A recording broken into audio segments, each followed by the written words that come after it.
ಎಲ್ಲರಿಗೂ ನಮಸ್ಕಾರ. ನಾನು ಡಾಕ್ಟರ್ ಪ್ರಸನ್ನಕುಮಾರ್ ಕೆ.ಆರ್. ಭೂಗೋಳಶಾಸ್ತ್ರ ವಿಭಾಗದ ಸಹಾಯಕ ಪ್ರಾಧ್ಯಾಪಕ, ಸರ್ಕಾರಿ ಪ್ರಥಮ ದರ್ಜೆ ಕಾಲೇಜು.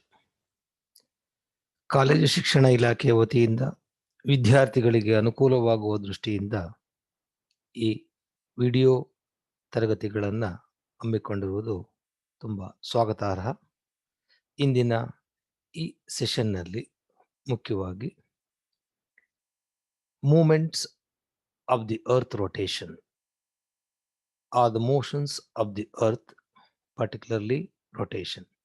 ಭೂಮಿಯ ಚಲನೆಗಳು, ಆ ಚಲನೆಗಳಲ್ಲಿ ಮುಖ್ಯವಾಗಿ ದೈನಂದಿನ ಚಲನೆಯನ್ನು ಕುರಿತು ಈ ಒಂದು ಸೆಷನ್ನಲ್ಲಿ ನಾವು ಅರ್ಥ ಮಾಡ್ಕೊಳ್ಳೋಣ.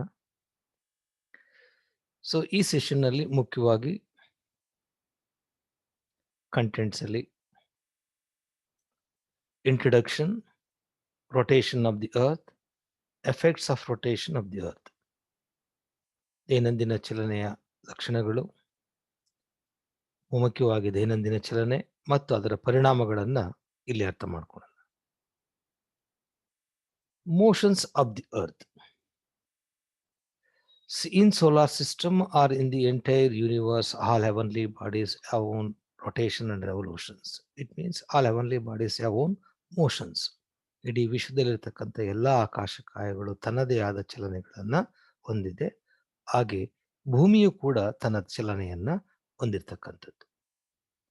The origin, shape and the movements of the earth have been subject to speculation for a long time.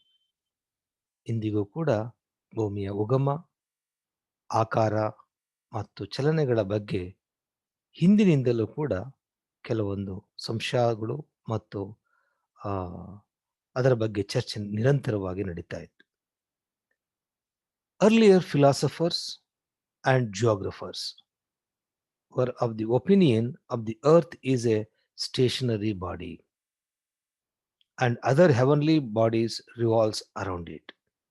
ಹಿಂದೆ ತತ್ವಜ್ಞಾನಿಗಳು ಮತ್ತು ಭೂಗೋಳಶಾಸ್ತ್ರಜ್ಞರು ಏನು ಸಂಶಯ ವ್ಯಕ್ತಪಡಿಸಿದ್ರು ಅಂದರೆ, ಭೂಮಿ ಕೇಂದ್ರದಲ್ಲಿದೆ, ಭೂಮಿ ತಟಸ್ಥವಾಗಿದೆ, ಈ ಭೂಮಿಯ ಸುತ್ತ ಇತರೆ ಎಲ್ಲ ಆಕಾಶಕಾಯಗಳು ಸುತ್ತುತ್ತಾ ಇದೆ ಅಂತ ಒಂದು ಅಭಿಪ್ರಾಯವನ್ನು ವ್ಯಕ್ತಪಡಿಸಿದರು. According to a Claudius Ptolemy in 120 to 180 AD, Earth is the center of the solar system and all heavenly bodies including sun revolves around the earth.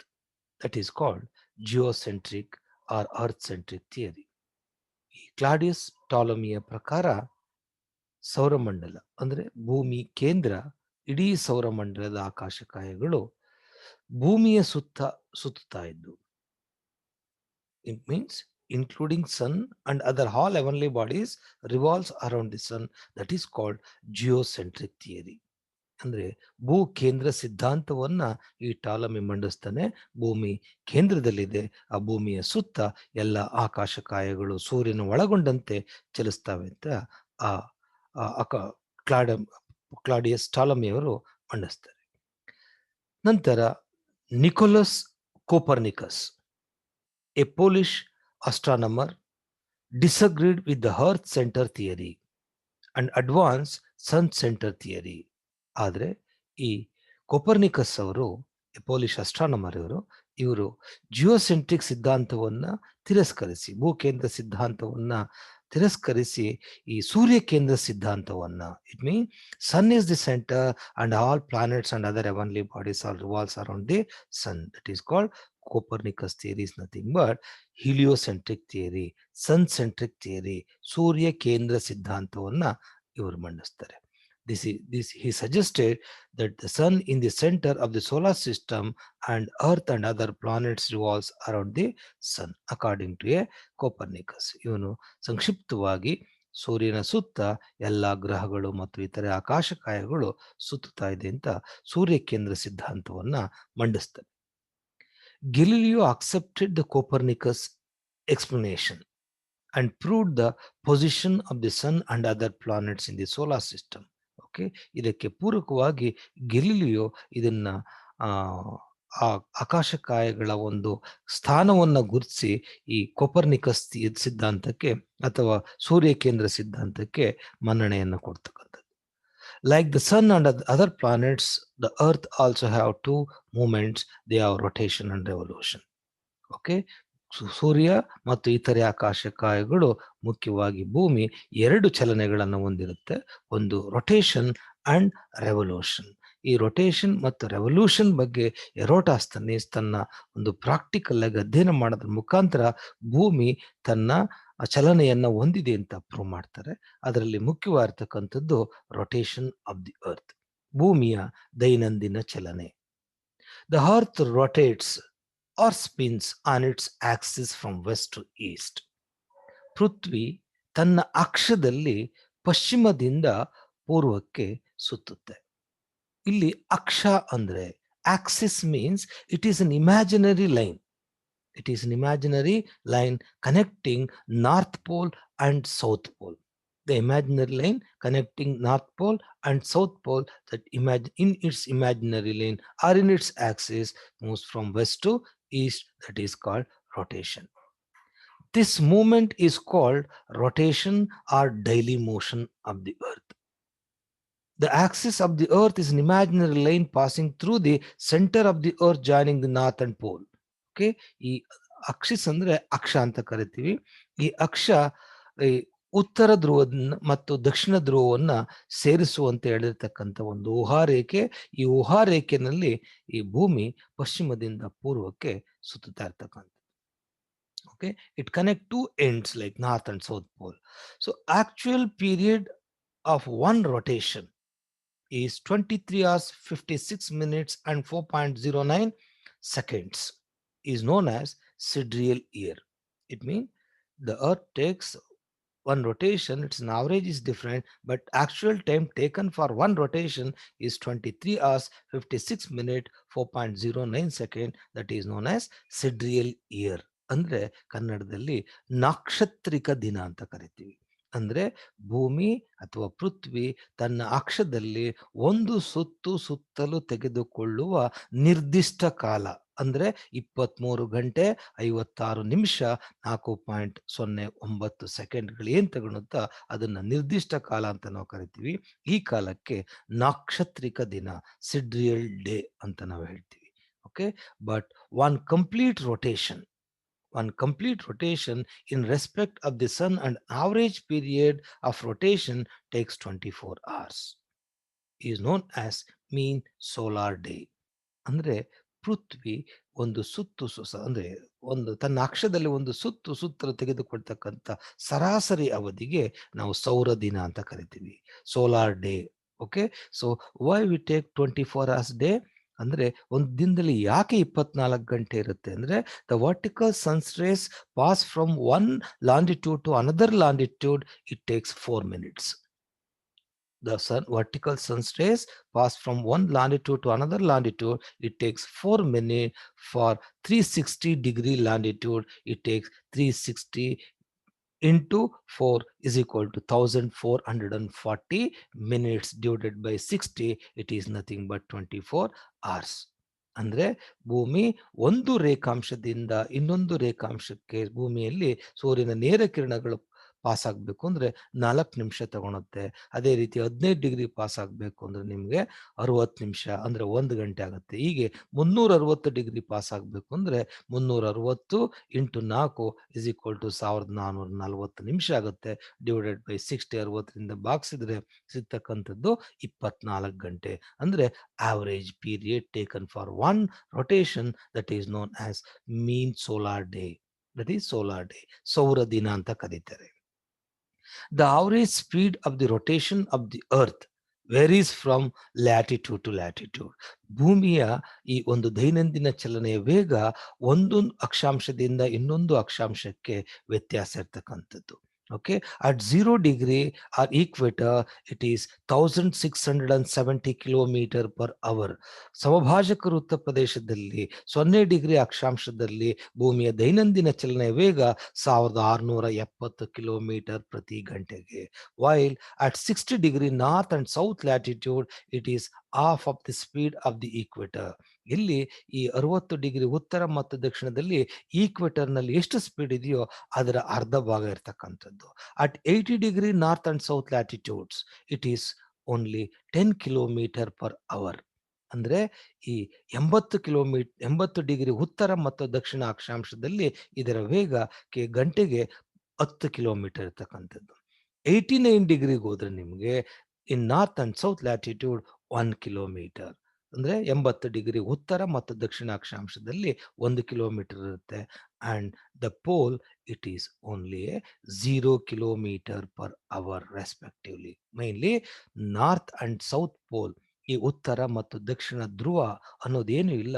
It is 90 degree north and 90 degree south. 90 degree it is nothing but a point. It is not a latitude. Okay, that point, that velocity of the earth rotation is only 0 kilometer. Simply this paragraph shows the rotation of the earth is decreased towards poles or increased towards equator. ಈ ಒಂದು ಹೇಳ್ತಕ್ಕಂಥದ್ದಿಷ್ಟೇ, ಭೂಮಿಯ ದೈನಂದಿನ ಚಲನೆಯ ವೇಗ ಸಮಭಾಜಕ ವೃತ್ತದಿಂದ ಧ್ರುವಗಳ ಕಡೆ ಹೋದಂತೆ ಕಮ್ಮಿ ಆಗ್ತಾ ಹೋಗುತ್ತೆ, ಅಥವಾ ಧ್ರುವಗಳ ಕಡೆಯಿಂದ ಸಮಭಾಜಕ ವೃತ್ತದ ಕಡೆ ಬಂದಂತೆ ಹೆಚ್ಚಾಗ್ತಾ ಬರುತ್ತೆ. That is the very important, that rotation variation is the main cos for the shape of the earth. This variation is due to shape of the earth and its diameter and different latitudes. Okay, ನಮಗೆ ಗೊತ್ತಿದೆ ಭೂಮಿ ಆಕಾರ ಗೋಳಾಕಾರವಾಗಿದೆ, ಜ್ಯೂಯಾಯ್ಡ್ shape ಅಂತ ಹೇಳ್ತೀವಿ ನಾವು. Geoid shape mean bulge in the equator, flatten in the poles. ಸಮಭಾಜಕ ವೃತ್ತದಲ್ಲಿ ಹುಬ್ಬಿದ್ದು ಧ್ರುವಗಳ ಬಳಿ ಕುಗ್ಗಿದೆ. ಯಾಕಿಲ್ಲಿ ಹುಬ್ಬಿದೆ, ಯಾಕಿಲ್ಲಿ ಕುಗ್ಗಿದೆ ಅಂದ್ರೆ because of the variation of the rotation velocity. In equator 1670 km/h, but in pole only 0 km. That fastest rotation of the earth is caused by the expanding of the earth in the equator. ಇಲ್ಲಿ ಉಬ್ಬದಕ್ಕೆ ಕಾರಣವಾಗಿರ್ತಕ್ಕಂಥದ್ದು. ಹಾಗಾಗಿ ಭೂಮಿಯ ದೈನಂದಿನ ಚಲನೆಯ ವೇಗ ಈ ಭೂಮಿಯ ಆಕಾರಕ್ಕೆ ಮತ್ತು ಅಕ್ಷಾಂಶಗಳಲ್ಲಿ ಸುತ್ತಳತೆಯ ವ್ಯತ್ಯಾಸಕ್ಕೆ ಕಾರಣವಾಗಿರ್ತಕ್ಕಂಥದ್ದು. ಮುಖ್ಯವಾಗಿ ಈ ದೈನಂದಿನ ಚಲನೆ ಆಗೋದ್ರಿಂದ, because of the earth rotation have various effects. So among the most important effect, ಪ್ರಮುಖ ಪರಿಣಾಮಗಳಲ್ಲಿ ಮೊದಲನೇದು ಡೇ ಅಂಡ್ ನೈಟ್, ಹಗಲು ಮತ್ತು ರಾತ್ರಿಯ ವ್ಯತ್ಯಾಸ ಆಗ್ತಕ್ಕಂಥದ್ದು. ಇನ್ case if the earth does not have any rotation, one side always day and another side always night. ಭೂಮಿ ದೈನಂದಿನ ಚಲನೆ ಮಾಡದೆ ಹೋಗಿದ್ರೆ ಒಂದು ಭಾಗ ಯಾವಾಗಲೂ ಕೂಡ ಹಗಲಾಗಿರ್ತಿತ್ತು, ಇನ್ನೊಂದು ಭಾಗ ಯಾವಾಗಲೂ ರಾತ್ರಿ ಆಗಿರ್ತಿತ್ತು. ಹಾಗಾಗ್ತಾ ಇಲ್ಲ. In a 24 hours we have nearly 12 hours day and 12 hours night. Okay, it is not exact, it varies from season two season. Okay, the equal day and night ಅಂತ ನಾವಿಲ್ಲಿ ಹೇಳಕ್ಕಾಗಲ್ಲ. Day and night change because of rotation. Equal day and night only 2 days, one is September 23rd and March 21st. Except these 2 days, remaining the days either daytime is more or night time. But day and night is the main effect of rotation. ಹಗಲು ಮತ್ತು ರಾತ್ರಿ ಆಗ್ತಕ್ಕಂಥದ್ದು ಭೂಮಿಯ ದೈನಂದಿನ ಚಲನೆಯ ಪರಿಣಾಮದಿಂದ. Second very important effect, deflection of winds. ಈ ಮಾರುತಗಳು ಮತ್ತು ಸಾಗರ ಪ್ರವಾಹಗಳು 8 ಪಾಯಿಂಟ್ ಇದೆ. Okay, winds and ocean currents ಮುಖ್ಯವಾಗಿ. That is deflection. It mean in northern hemisphere it takes right, in southern hemisphere it take left. ಉತ್ತರಾರ್ಧಗೋಳದಲ್ಲಿ ತಮ್ಮ ಬಲಕ್ಕೂ, ದಕ್ಷಿಣಾರ್ಧಗೋಳದಲ್ಲಿ ತಮ್ಮ ಎಡಕ್ಕೂ ತಮ್ಮ ದಿಕ್ಕನ್ನು ಬದಲಾಯಿಸುತ್ತೆ. ಕಾರಣ effects of rotation. Coriolis effect, Farrell's law. That is very important. So all winds are clockwise direction in the north and anti-clockwise direction in the south. Okay, then sense of time, ನಮಗೆ ಸಮಯದ ಪರಿಕಲ್ಪನೆ ಆಗ್ತಕ್ಕಂಥದ್ದು. Okay, morning, afternoon, evening, night, midnight, early morning. Like in case if the earth does not have any rotation, no sense of time. ನಮಗೆ ಸಮಯದ ಪರಿಕಲ್ಪನೆ ಆಗ್ತಾ ಇರಲಿಲ್ಲ. So identification of direction. Okay, if the earth does not have any rotation, it is nearly impossible for the identification of direction. Usually the sunrise direction is called east, sunset direction is called west. It means ಭೂಮಿ ದೈನಂದಿನ ಚಲನೆ ಮಾಡೋದ್ರಿಂದ ಈ ಸೂರ್ಯ ಉದಯಿಸ್ತಕ್ಕಂಥ ದಿಕ್ಕನ್ನು ನಾವು ಪೂರ್ವ ಅಂತೀವಿ, ಸೂರ್ಯ ಅಸ್ತಮಿಸ್ತಕ್ಕಂಥ ದಿಕ್ಕನ್ನು ನಾವು ಪಶ್ಚಿಮ ಅಂತ ಕರಿತೀವಿ. ಹಾಗಾಗಿ ದಿಕ್ಕುಗಳ ಪರಿಕಲ್ಪನೆ ಭೂಮಿಯ ದೈನಂದಿನ ಚಲನೆಯ ಪರಿಣಾಮ. So longitude and time. ಭೂಮಿ ಮೇಲೆ 360 ಡಿಗ್ರಿ ಲಾಂಗಿಟ್ಯೂಡ್ಸ್ ಇದೆ. ಅಂಡ್ ಟೈಮ್, ಲೋಕಲ್ ಟೈಮ್ ಇರ್ಬೋದು, ಸ್ಟ್ಯಾಂಡರ್ಡ್ ಟೈಮ್ ಇರ್ಬೋದು, ಆ ಟೈಮ್ ಝೋನ್ಸ್ ಇರ್ಬೋದು. Okay, so latitude and time it is based on the moment of rotation. Okay, in a 24 hours complete one rotation, it means all 360 degree longitude receiving vertical sun's rays at least once in a day. Okay, ಭೂಮಿ ಮೇಲೆ ಇರ್ತಕ್ಕಂಥ ಅಂದ್ರೆ ಗೋಳದ ಮೇಲೆ ಇರ್ತಕ್ಕಂಥ ಎಲ್ಲಾ ರೇಖಾಂಶಗಳು ದಿನದಲ್ಲಿ ಒಮ್ಮೆ ಸೂರ್ಯನ ನೇರ ಕಿರಣಗಳನ್ನ ಪಡೆಯುತ್ತೆ. ಹಾಗಾಗಿ ಸೂರ್ಯನ ನೇರ ಕಿರಣಗಳನ್ನ ಆಧರಿಸಿ 360 ಡಿಗ್ರಿ ಲಾಂಗಿಟ್ಯೂಡ್ಸ್ ನಾವು ಡ್ರಾ ಮಾಡಿದ್ವಿ. Then time, each longitude the time is change. Okay, the all longitude have own time, that is called local time. In case the local time is confused, we select standard time. In case the large size countries like Russia and other important country, even standard time is also confused. Such time we select time zones. Okay, ಸ್ಥಳೀಯ ಕಾಲಮಾನ ವ್ಯತ್ಯಾಸ ಆದರೆ ನಾವು ಪ್ರಧಾನ ಪ್ರಮಾಣ ಕಾಲಮಾನ ತಗೊಂತೀವಿ, ಪ್ರಮಾಣ ಕಾಲಮಾನ ವ್ಯತ್ಯಾಸ ಆದರೆ ಕಾಲ ವಲಯಗಳನ್ನ ನಾವು ತಗೊಂತೀವಿ. ಹಾಗಾಗಿ ಈ longitude and the time it is the main effects of rotation. Okay, the next is shape of the earth. Already mentioned the earth shape is geoid. Okay, geoid means nothing but bulge in the equator, flatten in the pole. ಗೋಳಾಕಾರವಾಗಿದೆ. ಗೋಳಾಕಾರ ಅಂತಂದ್ರೆ ಸೌಭಾಜಕ ವೃತ್ತದಲ್ಲಿ ಉಬ್ಬಿದ್ದು ಧ್ರುವಗಳ ಬಳಿ ಕುಗ್ಗಿದೆ ಅಥವಾ ಚಪ್ಪಟೆ ಆಗಿದೆ. ಕಾರಣ ಭೂಮಿಯ ದೈನಂದಿನ ಚಲನೆ ಪರಿಣಾಮ. Because the fastest rotation in the equator and rotation velocity is decreased towards either north pole or south pole. That is the main cause for the shape of the earth.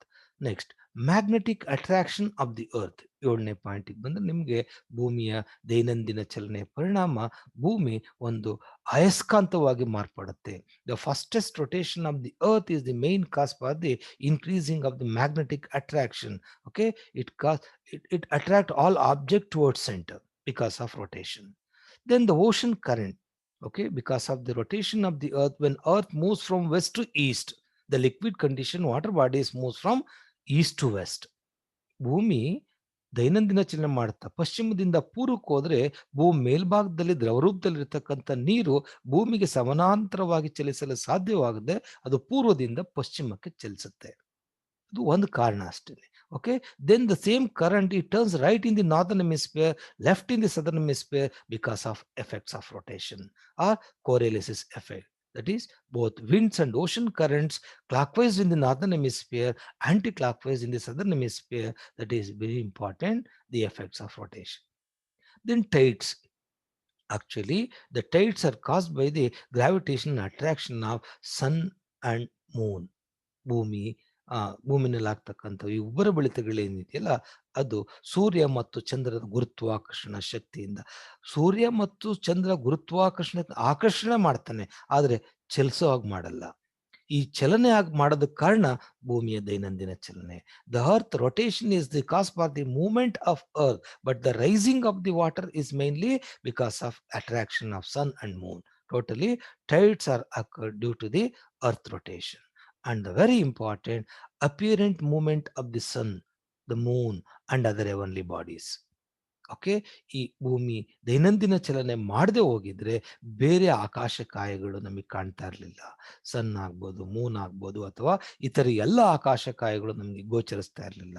ಕಾರಣ ಭೂಮಿ ಒಂದೇ ಕಡೆ ಇದ್ದಿದ್ರೆ. But the earth own rotation, all 360 degree direction heavenly bodies we are observe study, ಅಥವಾ ಅದರ ಚಲನೆಗಳನ್ನು ನಾವು ನೋಡ್ಬೋದು. Okay, so these are the most important selected the effects of rotation. ಇವು ಮುಖ್ಯವಾಗಿರ್ತಕ್ಕಂಥ ಭೂಮಿಯ ದೈನಂದಿನ ಚಲನೆಯ ಪರಿಣಾಮಗಳು. ಓಕೆ, ನೆಕ್ಸ್ಟ್ ಬಂದ್ರೆ ನಿಮ್ಗೆ ಇದಕ್ಕೆ ಸಂಬಂಧಪಟ್ಟಂಗೆ, ಈ ಭೂಮಿಯ ದೈನಂದಿನ ಚಲನೆಗೆ ಸಂಬಂಧಪಟ್ಟಂಗೆ ನಾವು ಈ ಎಲ್ಲ ಅಂಶಗಳನ್ನ ತಿಳ್ಕೊಂತ ಇದ್ದೀವಿ. ಓಕೆ, ಈ ಸೆಷನ್ನ ಕೇಳಿರ್ತಕ್ಕಂಥ ಎಲ್ಲರಿಗೂ ಧನ್ಯವಾದಗಳನ್ನ ಅರ್ಪಿಸ್ತಾ ಇದ್ದೀನಿ. Okay, thank you.